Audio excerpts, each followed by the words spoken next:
Pertama-tama, Assalamualaikum warahmatullahi wabarakatuh. Waalaikumsalam warahmatullahi wabarakatuh. Salam sejahtera bagi kita semuanya. Om Swastiastu, Namo Buddhaya, dan salam kebajikan kepada Bapak Ibu semua yang mengikuti acara ini. Suatu kehormatan bagi kami bisa hadir di sini ya. Ini seharusnya Pak Dirjen kami yang hadir, tapi karena beliau ada acara yang bersamaan, kami diminta untuk mewakili. Kami menyambut baik Pak Didi acara seperti ini, karena ini sebenarnya sejalan dengan visi dan misi dan juga program-program prioritas di Kementerian Kominfo. Upaya untuk melakukan transformasi digital pada kegiatan ekonomi dan bisnis menjadi sangat diperlukan, Pak. Dan sekarang pada masa pandemi ini justru inilah saat terbaik kita untuk mempercepat transformasi digital, Pak. Bukan hanya Kementerian Kominfo ya tentu saja, tetapi kementerian lain juga terlibat. Baik, kami mohon izin Pak, karena saya sebenarnya nggak ingin terlalu serius ya, ini hari Minggu, weekend, apalagi Pak Didi bisa menyampaikan dengan santai, saya juga berusaha lebih santai gitu ya. Iya. Baik, paparan saya tidak panjang, tidak banyak, hanya sedikit memberikan insight ya, tentang apa-apa yang kami lakukan di pemerintah, khususnya di Kementerian Kominfo dalam rangka mendorong transformasi digital. Baik, saya yang silakan di-share aja slide-nya Pak, next slide ya, silakan next slide. Nah ini transformasi digital sekarang kita menuju new normal ya, dan apa yang terjadi sekarang banyak kesempatan Bapak Menteri sudah menyampaikan kita harus dipaksa untuk percepat transformasi digital karena ini momen terbaik kita. Tentu saja ada banyak masalah Pak, masalah infrastruktur, masalah konektivitas. Kalau kita bicara infrastruktur, nggak ada sinyal, nggak bisa kita bicara tentang digitalisasi bisnis kita ya. Tetapi ini yang harus kita selesaikan juga ya. Tapi bukan berarti mereka yang sudah tinggal di dalam wilayah infrastrukturnya bagus, tentu saja kita harus upayakan untuk melakukan digitalisasi. Baik, jadi ini kita hidup dalam ketidakpastian dan sekarang ketidakpastian itu harus bisa dibantu dengan teknologi digital. Next slide.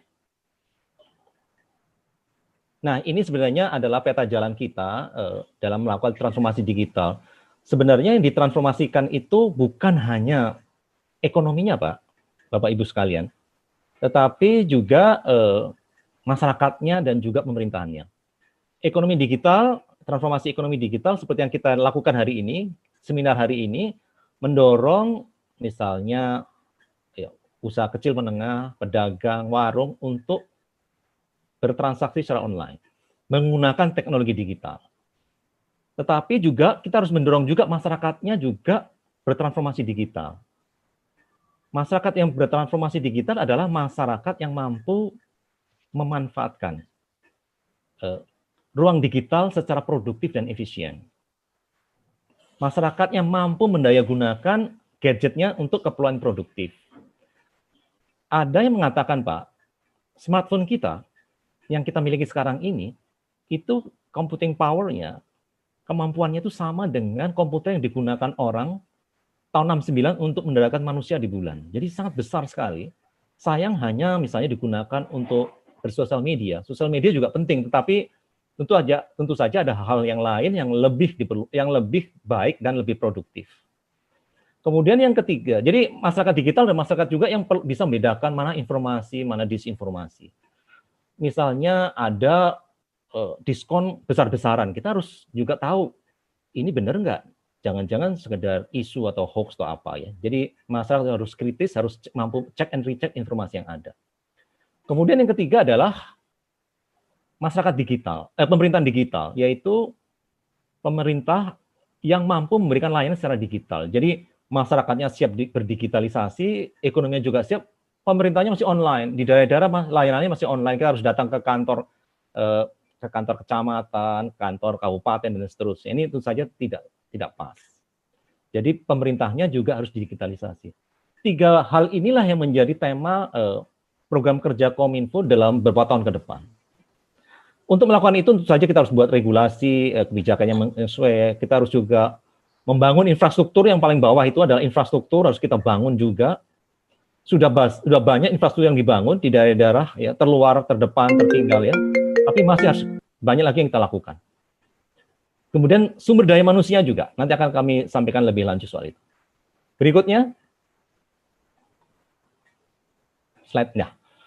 Terkait program UMKM Go Online ini, saya sebenarnya senang sekali dan menyambut baik apa yang dilakukan oleh komunitas bisnis digital, karena ini sejalan ya. Jadi program kerja UMKM Go Online ini sudah dilakukan oleh Kementerian Kominfo beberapa waktu yang lalu, bekerja sama dengan Kementerian Koperasi, kementerian terkait lain, perdagangan dan seterusnya, perindustrian juga, dalam mendorong usaha kecil kita, usaha menengah, bertransformasi digital. Tahapan pertama adalah onboarding. Jadi bagaimana mereka bertransaksi secara digital, secara online. Bisa saja tuh melalui sosial media, bisa saja melalui bekerjasama dengan platform marketplace. Ini adalah tahap pertama ya.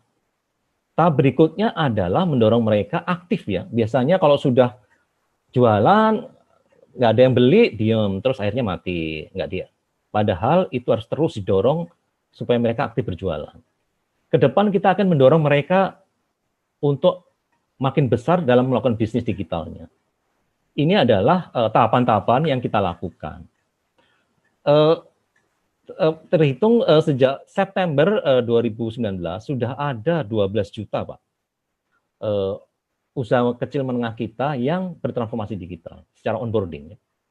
Apakah mereka semuanya terus aktif berjualan? Tidak, ini yang sedang kami kaji dan kami telah. Baik Pak, yang next slide berikutnya.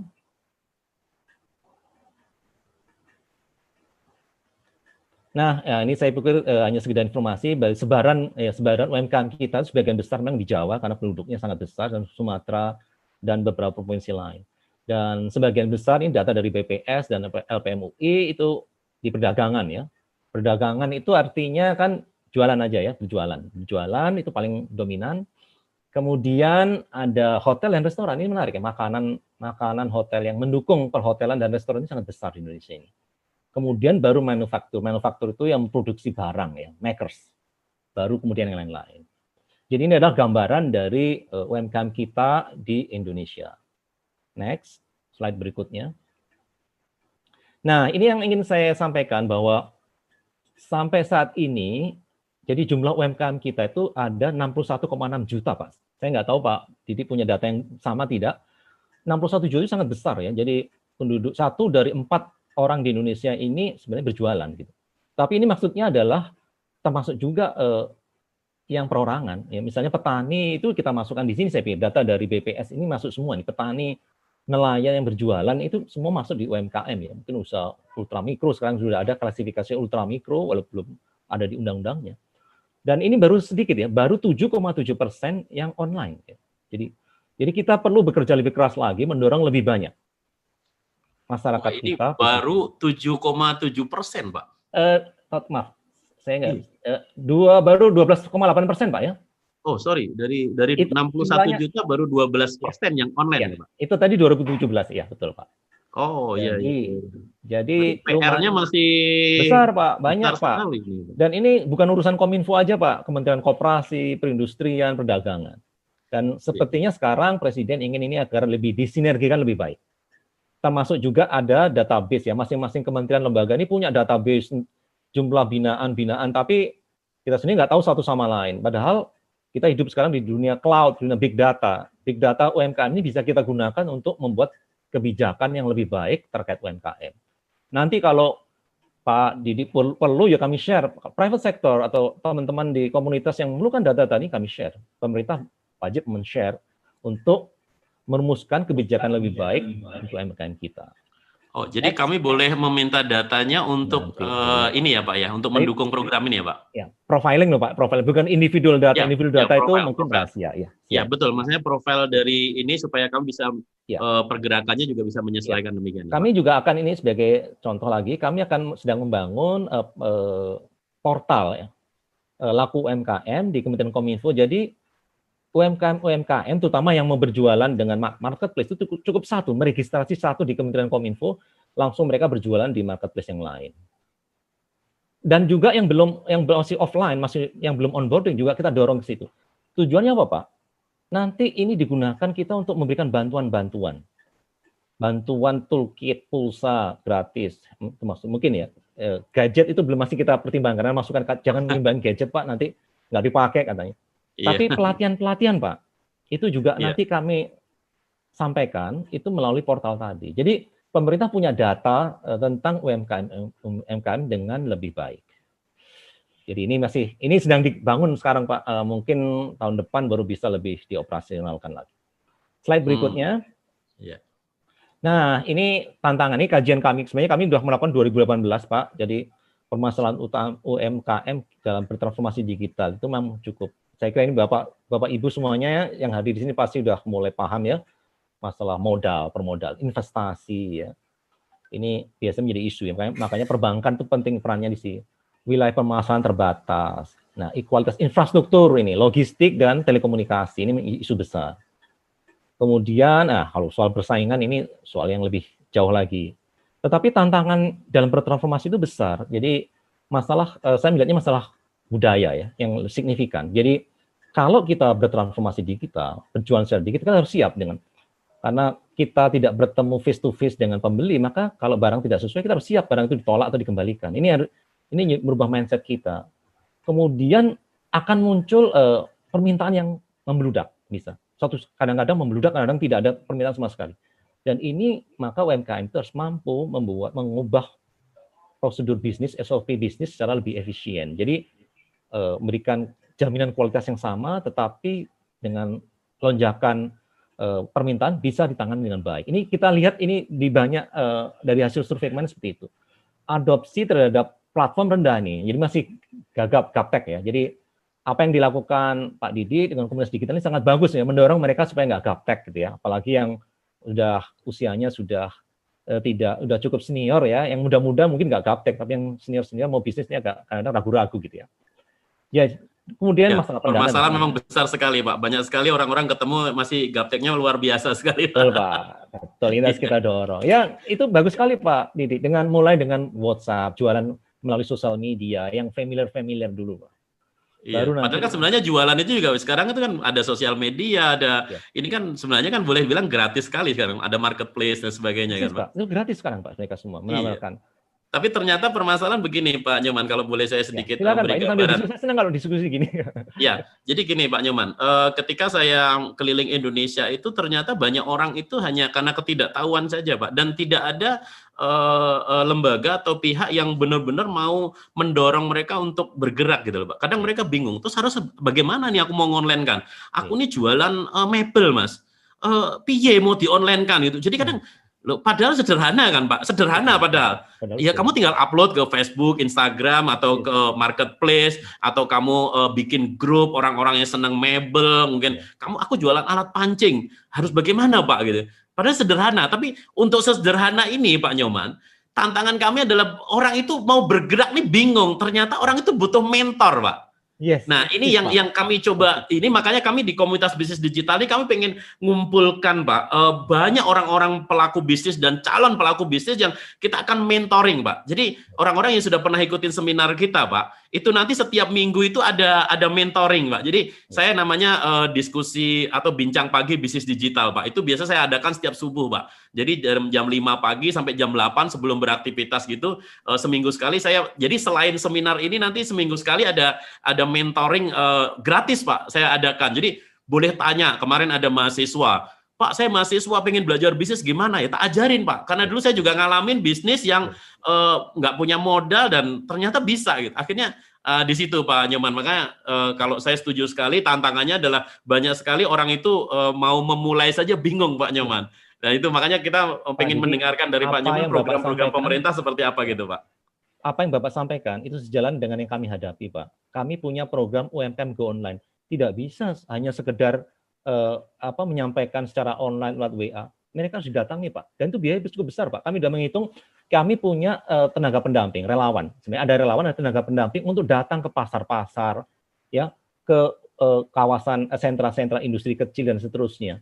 Ini perlu orang yang profesional yang melakukan pendampingan secara terus-menerus Pak. Dan biayanya besar Pak. Jadi apa yang Bapak lakukan itu luar biasa. Pak Nyoman, Mas saya minta Itu maaf Pak signifikan, Nyoman. Pak. Iya. Pak Nyoman, saya minta maaf. Makanya saya menggandeng sponsor kan Pak Nyoman. Iya. Ini kalau di ongkosin dari Kominfo mungkin juga keren juga nih Pak. Nanti Jadi bisa gini, kita Pak. cari sinergikan. Kita sinergikan, Pak. Saya tuh Tetapi sebulan Pak, habis lebih kurang 200 juta Pak wah, Nyoman. bisa dipahami, Untuk Pak. Saya bisa untuk paham. sorry, kemarin contoh saya di Batam, Pak. Peserta 3.500 orang, Pak. Saya pakai karena hotel yang muat 3.000 orang itu kan tidak gampang, Pak. Iya. Ballroom, sewa ballroom 1 hari 75 juta, Pak. Iya. Itu baru 1 kota. Saya seminggu 1 kota, Pak. Jadi sebulan saya 4 kota, Pak. Itu baru face to face-nya loh, Pak. Bapak mendampingi satu one to one consultation segala macam lebih costly lagi. Ini belum ngomong pesawat saya loh, Pak. Iya, belum ngomong yang lain, Pak. Betul. Ini Pak. belum ngomong pesawat saya, makan saya bawa kru kan 7 orang rata-rata, Pak. Terus saya keliling kan bawa mobil, Pak. Yes. Karena kan saya mau keliling Indonesia, Pak. Jadi mobil saya, Pak, itu sudah dari Sabang sampai Merauke udah datang, Pak. Dan ini karena tergerak tadi, Pak. Ya, saya bersyukur saya pernah ngalamin kondisi yang tidak punya apa-apa dan bisa menjadi seperti sekarang. Tentunya ini sebuah tantangan, Pak Nyoman, sehingga saya pengen keliling Indonesia. Satu, sebenarnya misi saya pengen ngelihat indahnya Indonesia yang begitu luar biasa, Pak. Misi kedua, ya jujur saya niatin sedekah, Pak. Sedekah ilmu, sedekah kemanfaatan. Luar biasa lagi itu. Ya, jadi kalau ada orang bilang gitu, wah seminar gratis. Oh, enggak. Jujur karena saya pernah bukan siapa-siapa, saya pernah tidak punya apa-apa. Jadi saya sama istri saya, ya udah saya niatin sebulan budget 200-an juta untuk kita ongkos keliling Indonesia, Pak. Ya, kita membawa beberapa bendera sponsor dan ya mohon ikhlasnya teman-teman ketika dengar sponsor kita cerita ya, karena nonton TV gratis juga ada sponsornya, begitu ya Pak Nyoman ya. Pak, nanti kayaknya perlu disinergikan Pak dengan program pemerintah dan juga siap sekali, Pak.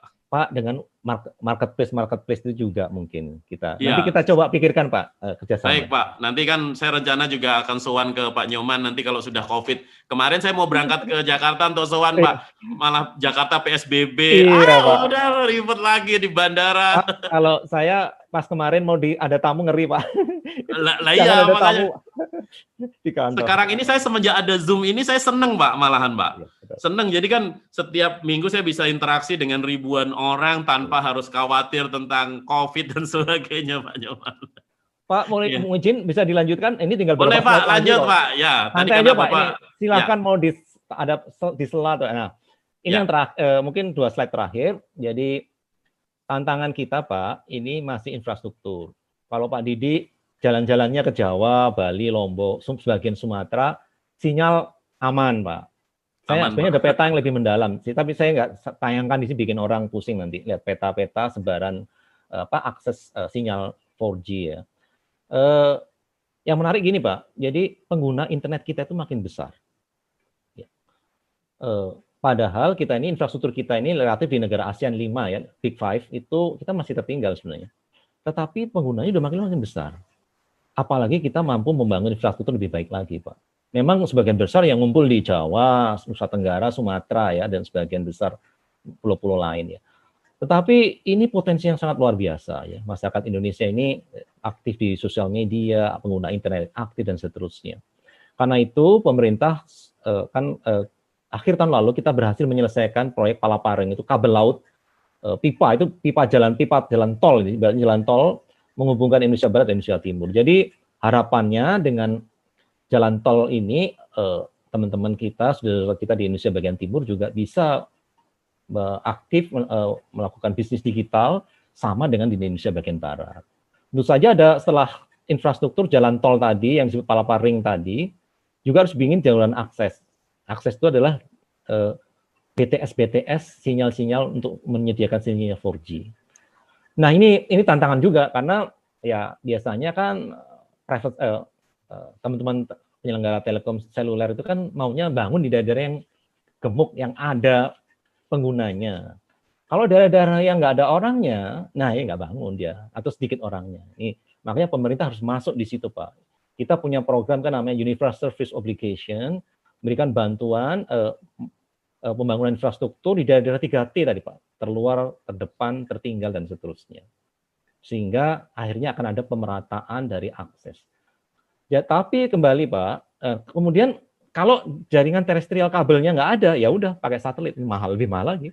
Tapi di pulau-pulau yang terpencil sekalipun akan bisa diakses dengan satelit asal ini kembali ada perangkat yang bisa digunakan untuk itu. Tapi nanti itu perangkatnya mahal dan makanya nanti kantor-kantor desa, poliklinik, sekolah-sekolah itu yang terhubung dan itu semua dibayari oleh pemerintah, Pak.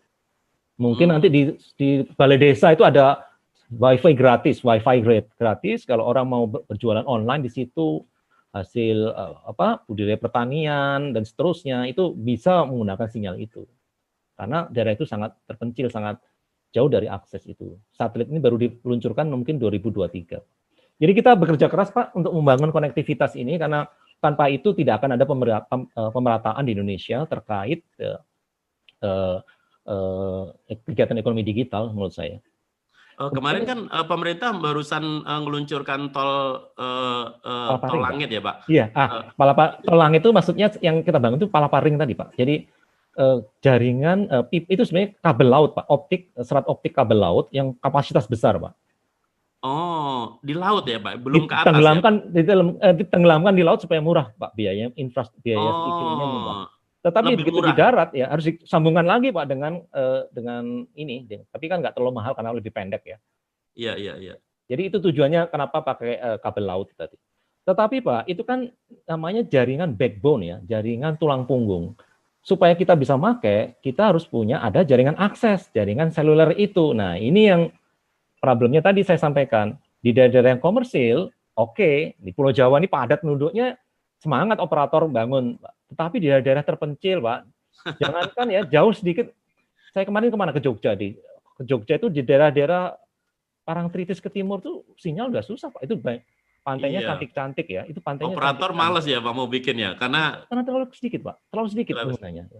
Iya. Kemarin kita di Pacitannya ada di tengah kota, Pak. Di Pacitan tuh kita di alun-alun Pacitannya aja susah sinyal, Pak. 3G itu 4G susah. Ini, Pak, itu kami sekarang di Kominfo sedang punya program untuk memeriksa kualitas layanan dari masing-masing operator, termasuk BTS-BTS-nya, supaya tahu apakah benar memang nggak ada sinyal, Pak. Tapi kadang-kadang gini, Pak, ini kajian kami, sinyal ada, Pak.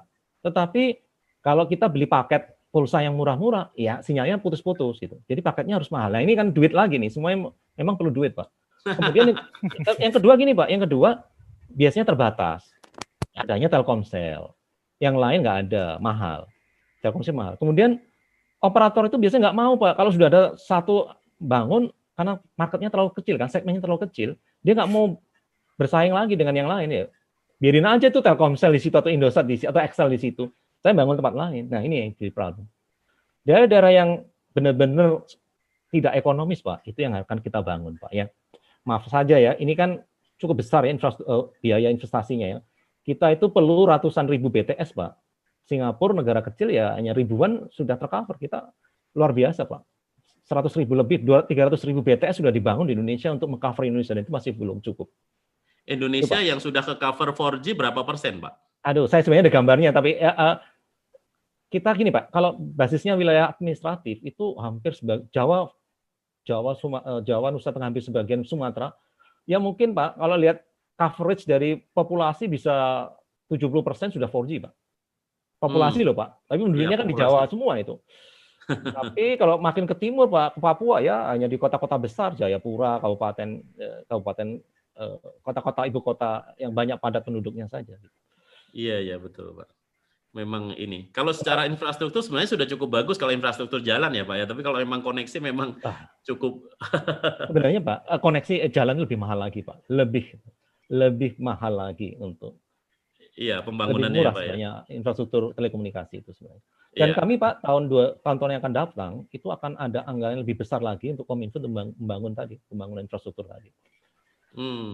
Tetapi Kominfo batasannya bukan hanya menyediakan fisiknya saja ya, Pak ya, infrastruktur fisik, tapi pembangunan SDM-nya juga termasuk menjadi program Kominfo ya, Pak? Salah satunya, Pak. Ini next slide. Ini yang tadi ditanyakan Pak Didi. Next slide. Ya. Nah, ini, Pak. Jadi, Pak, ya, sudah ada slide-nya. kami, Pak, ini ada sebenarnya bukan di tempat kami, di Balitbank ini ya.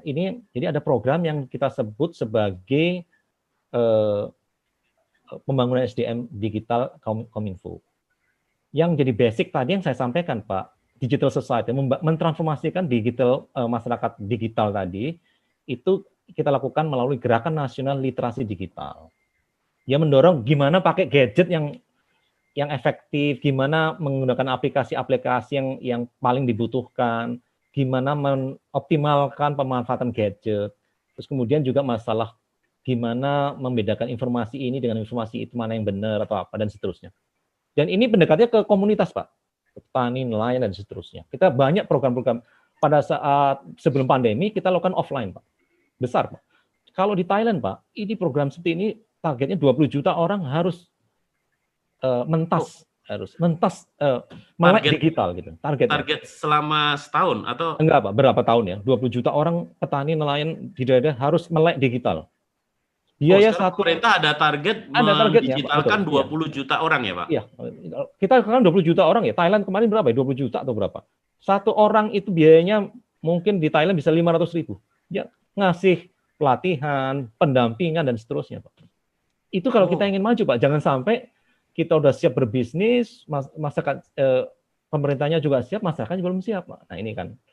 Nah, kemudian betul, Pak. Saya pernah ketemu, Pak, itu di satu kota, Pak. Saya bercerita tentang begini begitu ya, udah ngomong digital, Pak. Yang ditanya Excel itu apa, Pak? Excel aja kagak ngerti. Saya langsung ngelus dada, Pak. Akhirnya, berarti memang akhirnya gini, Pak. Memang untuk hal-hal kecil saja itu butuh satu edukasi, Pak. Hanya untuk mengenalkan, kadang kita ngomongnya kan terlalu tinggi kan gitu. Kenapa sih? Ternyata, coba tolong buka Excel, saya bilang kan gitu. Oke, Bu, tolong buka Excel. Sebentar, Pak, ada yang angkat tangan, tapi tanya apa gitu. Pak, Excel itu apa? Waduh, Excel aja nggak ngerti gitu. Wes bubar. Akhirnya, ya sudah Bu, nanti kita cari waktu untuk bikin training khusus untuk cara buka Excel. Nah, betul. Setuju sekali. Emang kecil-kecil itu harus dimulai. Itu yang di basic, ini yang di basic digital skill ini, Pak. Harus diajar dan harus sabar juga ya ngajarin orang dengan berbagai macam latar belakang. Cuman gini juga Pak Nyoman, kadang-kala ya kita bikin materi begini, Pak. Ini materi apaan sih gitu loh. Ya mungkin ada orang yang sedikit sudah levelnya sudah agak tinggi ya, Pak ya. Nganggap ini materi kok dasar banget. Tapi faktanya gini, Pak. Kalau Pak Nyoman mungkin boleh membantu mengiyakan kalau emang betul, Pak. Hari ini kan yang orang yang benar-benar belum paham digital masih kategori gaptek ini kan jumlahnya masih lebih besar dibandingkan orang yang udah melek teknologi. Setuju nggak Pak Nyoman? Setuju, Pak. Setuju, betul. Yes, makanya kadang di seminar saya, Pak, kadang ada orang yang mungkin agak sudah ngerti gitu kan. Kok materinya dasar banget gitu loh. Sebentar, kamu yang sudah level lanjut nanti masuk kelas lanjutan. Karena di seminar ini kan saya dasar sekali. Saya kemarin Pak di seminar di Manado, Pak, saya hotel di Novotel, Pak, yang datang tukang becak, Pak. Yes. Tapi begitu saya tanya, kenapa Bapak ikut seminar ini? Iya Pak, saya udah capek jadi tukang becak, Pak. Saya pengen belajar bisnis, Pak. Dan saya seneng banget ikut seminar Pak Didi sekarang. Dan saya setidaknya sekarang udah ngerti, tentang ini dan sebagainya. Tukang becak, Pak, nggak ngerti, Pak, internet apa, nggak ngerti handphone apa. Yang penting datang ke situ dan satu kebahagiaan, this is my happiness, Pak. Karena kenapa hari ini seminar bisnis digital terus saya adakan, Pak? Hal yang paling luar biasa, Pak Nyoman, saya boleh sedikit curhat ya, Pak ya. Di Palu, Pak.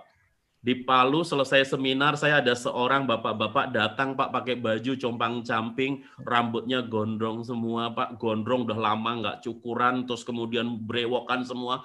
Datang itu dengan kondisi bau, saya pikir orang gila, Pak. Begitu datang ketemu saya, kemudian dia dari jauh, dia sadar dia bau, Pak. Dia ngomong, tangannya begini, Pak, dari jauh. Pak Didi, saya minta maaf, saya boleh minta waktunya 1 menit atau 2 menit, Pak, untuk ke Bapak. Saya lihat beliau sambil nangis, Pak, datangin ke saya.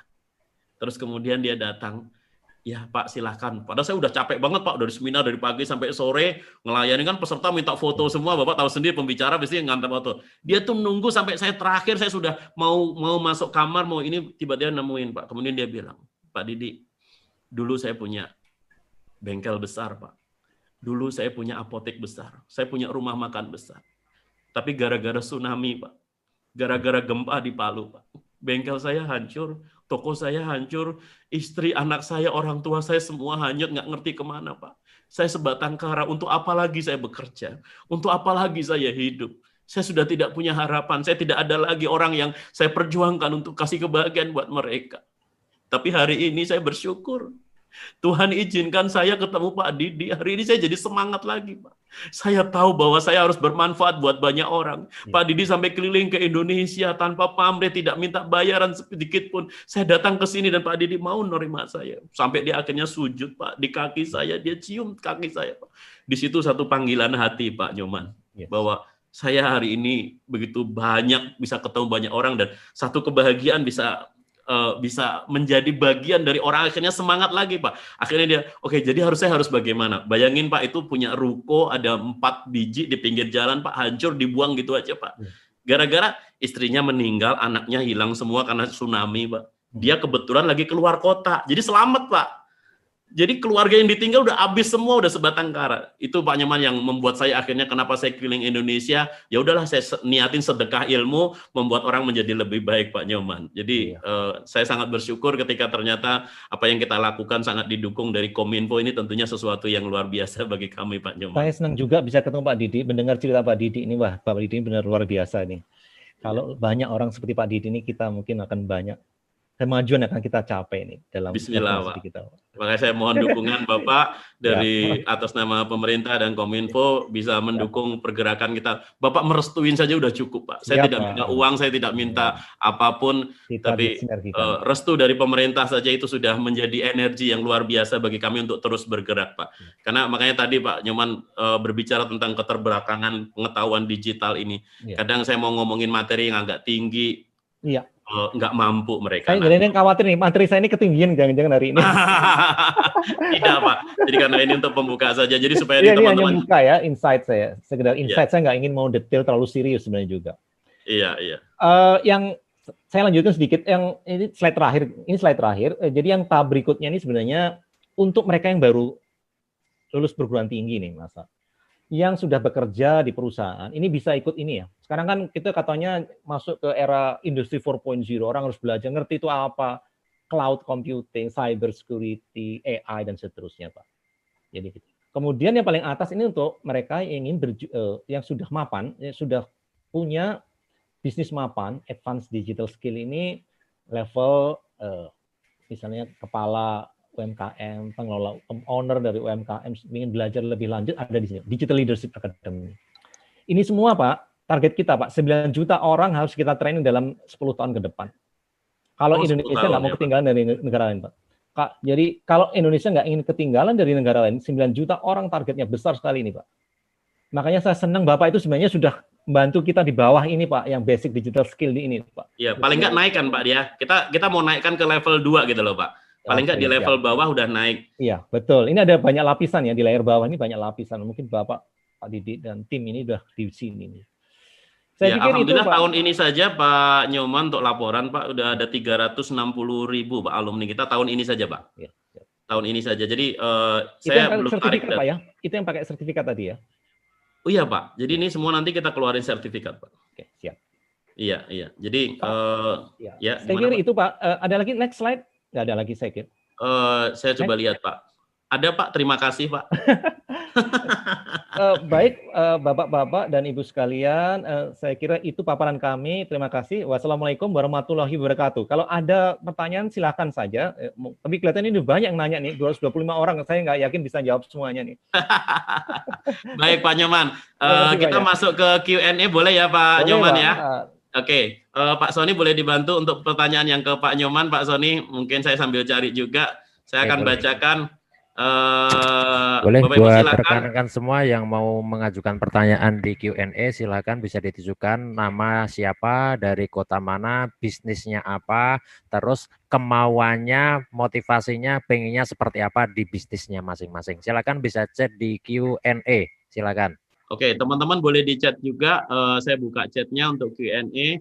Teman-teman boleh bertanya langsung. Pak Nyoman mewakili pemerintah dari Kominfo akan menjawab langsung pertanyaan teman-teman secara live. Nanti saya juga akan pilih 1-2 orang untuk pertanyaan live untuk bisa tampil. Silakan teman-teman, ada yang mau bertanya live juga saya persilahkan di Q&A. Jadi kita buka kesempatan 3 penanya, di chat boleh, di Q&A boleh, kemudian live kita akan tunjuk teman-teman ya. Oke, silakan teman-teman. Sebentar, sudah ada Pak Sony? Belum, bentar. Bentar, ada yang ditanyakan teman-teman? Oke. Nah, ini ada Pak Van Memo dari Jakarta. Wah, ini Jakarta ada pertanyaan nih. Biar Pak Nyoman. Mohon solusi jaringan seluler di kampung saya, alamat. Nah, ini kayaknya minta infrastruktur nih Pak Nyoman. Tapi enggak apa-apa, biar Bapak yang jawab langsung. Di desa ini, kampung Sumatera Utara, kami masyarakat Nias Barat sangat mengharapkan bantuan dari pemerintah agar saudara kami bisa belajar online dan mendapatkan pendidikan layak di tengah pandemi ini. Jika berkenan, bersedia mendampingin. Ini ada kontak Pak Vian Memo, Pak Hia di Jakarta, tapi beliau memikirkan saudaranya yang ada di Sumatera Utara, Pak Nyoman. Silakan Pak Nyoman. Terima kasih banyak atas pertanyaannya. Jadi memang ini menjadi tugas kami di Kementerian Kominfo dalam membangun infrastruktur. Tadi sudah kami sampaikan. Nah, kalau ada hal-hal semacam ini, Pak, itu kami sarankan disampaikan saja ke kantor bupati atau kota setempat, Pak. Dan mereka akan mengirimkan surat biasanya ke Kominfo. Yang menangani nanti adalah Bakti. Gitu.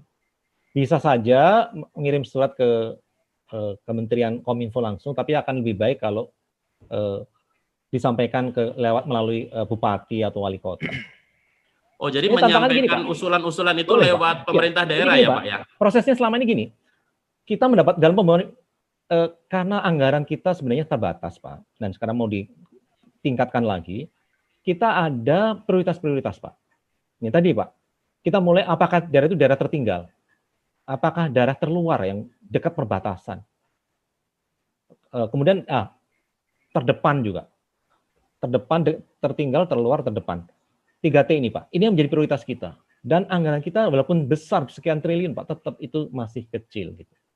Dan untuk beberapa daerah yang kita anggap misalnya udah penduduknya banyak, ada objek wisata, itu biasanya belum menjadi prioritas kita, Pak. Jadi ini mohon dimaklumi ya, mohon dimengerti ya.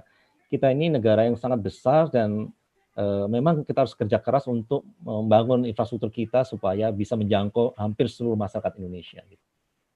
Oke, gitu, Pak. Ini ada pertanyaan lagi dari Bu Heni Balikpapan, Pak. Bisakah minta bantuan Kominfo untuk fasilitas di ruang umum seperti posyandu, musola, dan lain-lain? Mungkin ini yang dimaksud mungkin fasilitas umum koneksi internet kali ya. Ini pendapat pribadi, Pak ya. Yeah. Sebenarnya ini kan pemerintah pusat, ada pemerintah daerah. Harusnya pemerintah daerah itu juga terlibat. Karena kemarin kami waktu diskusi soal pembangunan infrastruktur ini, pemerintah daerah juga, Pak, mana saja yang bisa kami lakukan gitu. Kami juga punya anggaran untuk itu. Jadi pemerintah daerah sebenarnya juga beberapa pemerintah daerah juga punya anggaran gitu. Nah, terkait tadi Pak yang kami sampaikan, di daerah-daerah terpencil baru kami akan bangun itu. Ya, namanya posyandu, namanya poliklinik, sekolah, kantor pemerintah sampai di desa kelurahan itu akan disediakan akses internet gratis oleh pemerintah. Anggarannya ada di kita gitu. Dan itu yang bisa kita lakukan, Pak. Tetapi tentu saja kita harus memilih-milih mana lokasinya gitu. Apalagi nanti kita sudah meluncurkan satelit multifungsi ya. Itu semua titik di Indonesia bisa dihubungi asal kita punya perangkatnya. Mungkin konsen pemerintah pusat saat ini lagi fokus ke daerah-daerah yang tertinggal dulu, Pak ya. 3T tadi, Pak. 3T tadi, Pak. Jadi kan kalau posyandu di mana posyandu jangan-jangan kalau di Jogja ya atau di Bali ya pemerintah daerahnya udah punya banyak duit tuh. Tinggal minta aja ke bupatinya atau Oke. Pak Nyoman, ini ada pertanyaan dari Pak Joko di Yogyakarta, Pak Nyoman. Untuk pelatihan yang advance digital itu diadakan di mana dan biayanya gratis kan, Pak? Gratis. Itu dapat infonya dari mana, Pak? Kalau masyarakat ingin ikutin pelatihan-pelatihan gitu, Pak? Silahkan ada websitenya. Saya nggak share tadi. Ada websitenya di Balitbank ya. Kemarin itu pelatihannya offline, Pak. Tetapi dalam pandemi ini yang top level tadi, Pak, yang leadership, digital leadership itu sepertinya tidak menjadi prioritas tahun ini. Tetapi yang di bawah, yang digital skill dan yang bawah lagi itu menjadi prioritas. Dan itu gratis dan silahkan ada website namanya Digital Talent Scholarships ya. Beasiswa talenta digital. Itu bisa mendaftar di sana. Silakan, kami terbuka dan kami mendorong lebih banyak peserta dari masyarakat luas. Dulu Pak, rencananya itu diadakan di 10 perguruan tinggi negeri yang kita anggap terbaik dalam IT. Jadi Kominfo bekerjasama dengan mereka. Dan sekarang acaranya dilakukan. Pak Nyoman, mohon izin, ini saya coba bukakan Pak Nyoman. Yang mana Pak? Yang atas ini ya Pak? Ya. Oh ya, oke teman-teman silahkan. Nah, Ini itu ada dia. websitenya Digital Talent Scholarship, websitenya digital. Ini saya akan kirim ke teman-teman, Yes. kirim ke teman-teman ya Pak ya. Silakan Pak. Chattingnya saya matikan dulu teman-teman. Silahkan Anda buka. Ini saya kirim linknya atau teman-teman silahkan buka seperti yang di layar. Oke, jadi di sini ini informasi tentang ini ya Pak. Ini udah lewat ya yang sudah mulai sudah lewat kayaknya ini. Oh ini yang lewat ya. Tapi nanti cari aja, coba cari informasinya. Itu yang technical ya, pelatihan teknikal dengan Cisco dan seterusnya tentang jaringan. Tapi yang lain-lain masih ada kok. Silakan dicek aja. Oh ya, pokoknya di sini nanti silakan dibuka dan ini gratis ya Pak. Gratis. Oke ya teman-teman kan luar biasa ini bisa belajar apapun. Kalau yang basic-basic juga ada di sini Pak. Basic Pak, itu beda dengan di sini Pak. Itu masuk dalam program namanya Gerakan Nasional Literasi Digital. Gerakan Nasional Literasi Digital. Nasional Literasi Digital. Itu Pak, itu on request Pak, based on request mungkin ya. Oh, on request. Yes. Nah, itu ada siberkreasi Pak. Nah, itu siberkreasi itu Pak. Coba Pak. Yang mana Pak? Nah, itu dia. Nah, itu siberkreasi. Ini Pak. Ya, siberkreasi, yes. Oke. Nah, Oke. Jadi di sini on request ya, Pak? Iya, sepertinya. Ini sudah didesain dari awal program ini.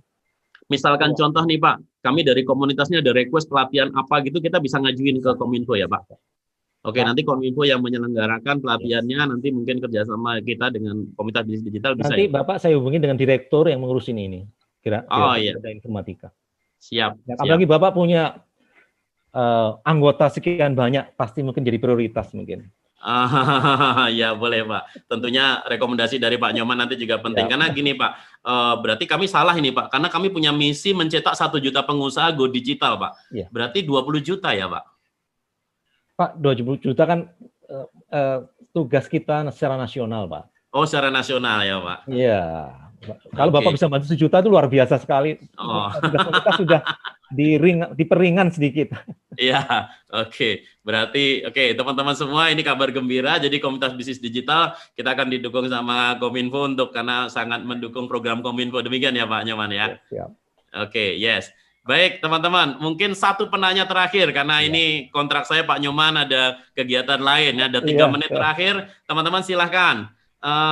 Perkenalkan saya Alfian asal Jogja, seorang mahasiswa. Bagaimana cara merintis bisnis online yang baik dan cocok di kalangan mahasiswa? Nah ini boleh gini, karena ini Pak Nyoman mumpung ada, ini ada pertanyaan dari mahasiswa Pak Nyoman. Mungkin kalau dari pemerintah ini apa yang bisa disampaikan Pak? Ini ada Alfian di Jogja merintis bisnis online yang baik Pak. Ini saya belum cerita tadi. Kami juga punya program yang namanya Gerakan 1000 Startup. 1000 Startup Program. Iya.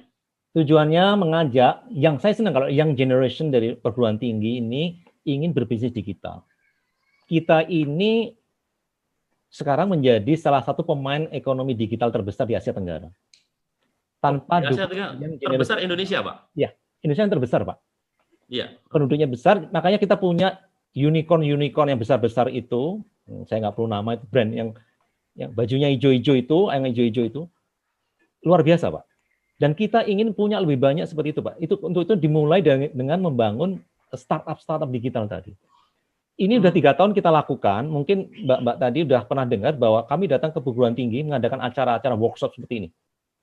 Kemudian ada Ignition Hackathon ya, mendorong ide-ide apa yang bisa didigitalisasi. Kemudian sampai akhirnya kita mendekatkan mereka dengan para investor, calon investor, dan membangun usaha rintisannya. Sudah 3 tahun, Pak, ini kita lakukan. Tahun ini terpaksa online. Silahkan masuk ke website 1000 Startup. Oke, sebentar, saya coba ya, Bapak. 1000. Ya. 1000-nya tulisan atau angka, Pak? Iya, 1000. Nah, itu. Kominfo. Merah. Nah, itu dia. Nih, Pak. Ini ya, Pak? Ya. Oke. Nah, itu dia. Ini langsung dari Kominfo yang ngelola, Pak? Yes. Ini bekerja sama dengan pihak ketiga, ada pihak ketiganya. Iya. Sudah berapa itu? Oke, calon 78.000 calon, 17 kota, 300.000 pergerak berbagai sektor, 400 lebih mentor, dan 1.000 lebih startup dirintis, Pak. Siap. Oke. Jadi ini untuk ini ya Pak ya? Apa ini Pak? Ini untuk lulusan, untuk perguruan tinggi sebenarnya. Anak-anak muda yang sedang kuliah segala macam. Oh, nih buat Tapi teman-teman sebenarnya semua. tidak, tapi prioritasnya mereka sebenarnya. Karena membangun startup itu perlu cukup latar belakang pendidikan yang cukup sebenarnya. Misalnya ide, saya nggak tahu ya pengelolaan sampah, membantu pengelolaan sampah kan banyak ide di situ, bisa lihat contoh-contoh case pengelolaan sampah lingkungan dengan menggunakan aplikasi, misalnya kemudian kapan atau pemberian susu bayi secara online itu penjadwalannya kapan dan seterusnya, itu ada Pak contoh-contohnya di sana. Jadi ide-ide itu yang harus kita gali. Jadi sebenarnya startupnya gini, orang punya banyak ide, teman-teman mahasiswa misalnya itu. Tetapi ide ini waktu dijabarkan menjadi sebuah gagasan yang punya nilai komersil, itu biasanya kurang. Ternyata tidak bisa karena kondisinya gini. Makanya kita perlu seperti tadi Pak, ada konsultan, ada pendamping yang mengajarkan mereka memformulasikan ide-ide tadi sehingga layak secara bisnis, viable secara bisnis, dan kemudian bisa dituangkan dalam bentuk aplikasi startup dan seterusnya.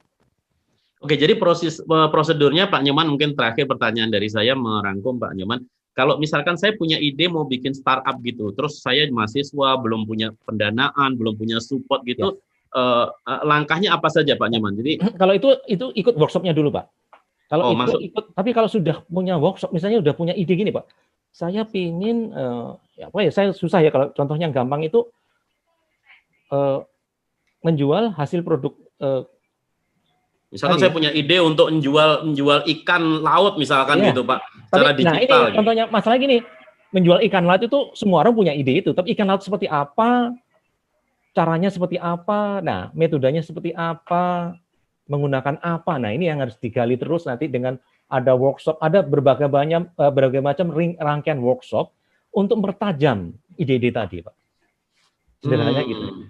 Jadi di workshop itu nanti akan diajarkan mempertajam idenya ya Pak? Ide-ide tadi, kalau sudah kelihatan jelas idenya, baru kemudian dicoba dalam produk nyata dengan ini nyata Pak, dengan prototipe atau produk nyata, sehingga orang itu siap berjualan. Dan kemudian ini pasti prototyping, dan kemudian baru diuji coba ke pasar dan seterusnya. Gitu, Pak. Sampai dukungan pendanaan mungkin Pak? Nanti akan mendekatkan, nanti kita udah punya investor, angel investor siap memberikan investasi kalau ide-ide tadi memang benar-benar layak jual ya Pak? Layak jual, layak didanai. Gitu. Oke, jadi ujung-ujungnya membantu orang bisa jualan, bisa punya bisnis secara online atau digital gitu ya Pak? Punya usaha rintisan Pak yang nyata, bukan hanya dari ide saja, bukan hanya berhenti sebagai ide atau gagasan. Tapi bisa cari duit ya Pak? Jadi duit beneran akhirnya Pak.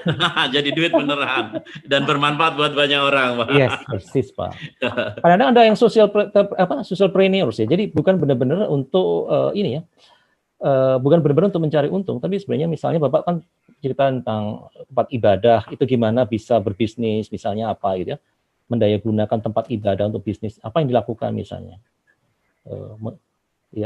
apa yang dijual di sana, dan kemudian bagaimana siapa yang mensuplai, kemudian bagaimana memperluas pasarnya dan seterusnya, misalnya begitu. Jadi tidak harus fully commercial, bisa juga itu entrepreneurship. Gitu. Oke. Pak, satu pertanyaan lagi nih dari Papua nih, sayang nih, dari Papua, ya kan, dari Timika nih. Saya Pak Niko dari Papua. Bagaimana kebijakan Kemenkominfo untuk kemajuan ekonomi digital di Papua? Karena di Papua keterbatasan begitu banyak termasuk infrastruktur. Ini dari Nikolaus Raing, Timika. Jadi, terima kasih. Terima kasih pertanyaannya. Memang kami paham Papua ini masuk daerah yang paling memang harus perlu mendapat perhatian besar terkait infrastruktur dan konektivitas. Kita sudah mulai sebenarnya dengan penyelesaian Palaparing ya, sudah nyambung sampai ke Timika, dan dari Timika nanti nyambung terus sampai ke darat ke bakal nanti nyambung sampai ke Jayapura mungkin dari Timika. Berarti Dengan- backbone palaparingnya udah nyampe Papua, Udah tinggal nyampe, di regionalnya yang Yes, yang di pengembangan daratnya, gitu, Pak, tapi di darat ini very costly. Jadi tantangannya besar. Tadi saya sampaikan. Jadi untuk daerah mungkin makanya memang perlu kita meluncurkan satelit tadi high throughput, satelit kapasitas besar untuk melayani daerah-daerah yang sangat remote ya di Papua. Ya. Di Papua itu kalau dari darat nggak bisa membangun kabel optik itu terlalu mahal. Jadi dia pakai namanya microlink ya. Jadi dari tower ke tower itu ada jalan tolnya lah, ada jalan tolnya. Tetapi tetap saja karena darahnya seperti itu ya berat gitu. Makanya mungkin salah satu solusinya kalau nggak ada jaringan terestrial ya pakai satelit. Gitu. Dan ini saya kira menjadi program prioritas kita gitu ya. Ya untuk daerah-daerah yang masyarakatnya tersebar seperti itu memang berat. Kalau masyarakat ngumpul hanya di satu tempat, satu titik, satu desa itu mudah. Tapi kalau menyebar ini yang harus menjadi perhatian konsen kita. khusus gitu. ya. Iya.